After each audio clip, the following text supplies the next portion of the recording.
समीक्षा कर सके। यह अगर शिक्षा आपको नहीं दे सके तो शिक्षा का कोई महत्व नहीं।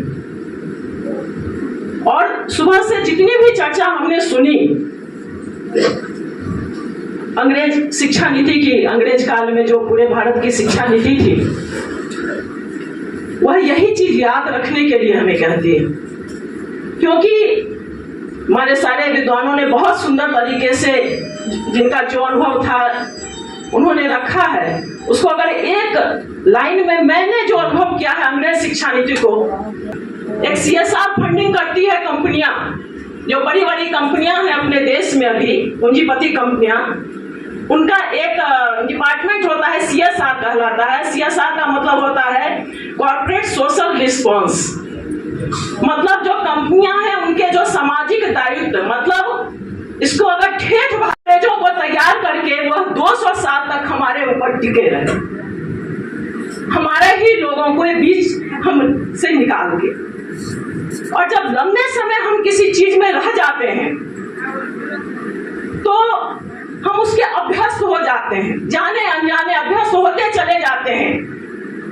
और उसका असर आज तक वही असर है जो बार बार हमारे और वक्ता चर्चा कर रहे थे कि आज भी किसी सभा में अगर 2 लाइन कोई अंग्रेजी बोलता है तो मानते हैं वह ज्यादा विद्वान है, वह कंटिन्यू कर रहा है।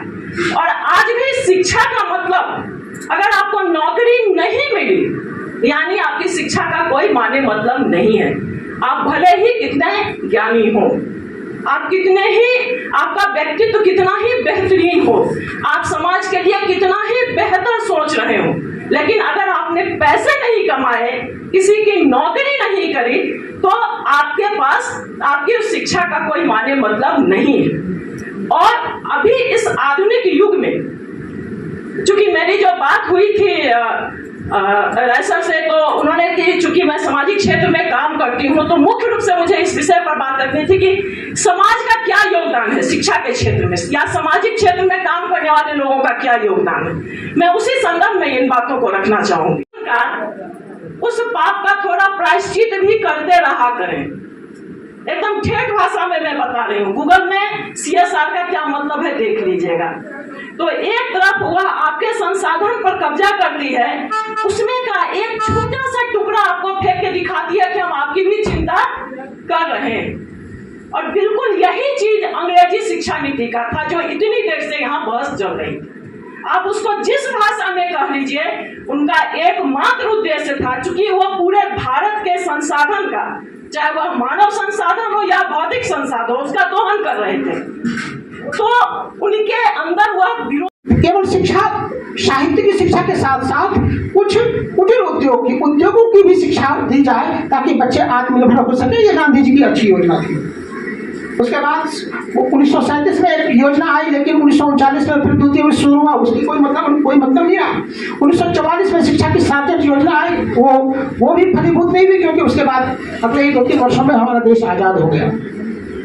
कुल मिलाकर जब हम ब्रिटिशकालीन शिक्षा व्यवस्था पर गौर करते हैं तो हम पाते हैं कि हमारी शिक्षा व्यवस्था को उसने पूरी तरह से अंग्रेजीकृत कर दिया। आज संस्कृत का विद्यार्थी जो PhD कर रहा है वह अंग्रेजी भाषा में PhD करता है।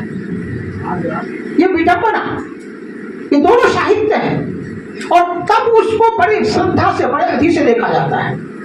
आज हमारे समाज में अगर नौकरी, जो मैंने पहले भी संकेत किया, नौकरी के प्रति जो ललक है ये हमारे बिहार में ज्यादा है। सिर्फ नौकरी, सरकारी नौकरी। इतने लंबे अरसे से स्त्री शिक्षा की बात कर रही है, और खास करके महादलित मुसहर समाज, जो हमारे समाज का सबसे पिछड़ा तबका माना जाता है, उस पर इनका शोध है, उस पर इनका काम है, उस पर इनका रिसर्च है। मैं सुधा जी से आग्रह करूंगा, आप सबकी तरफ से, अपनी तरफ से और इस संगठन की तरफ से इनका अभिनंदन करते हुए, इनका इस्तकबाल करते हुए, इन्हें मैं अपनी बात रखने के लिए आमंत्रित कर रहा हूँ। सुधा जी, धन्यवाद।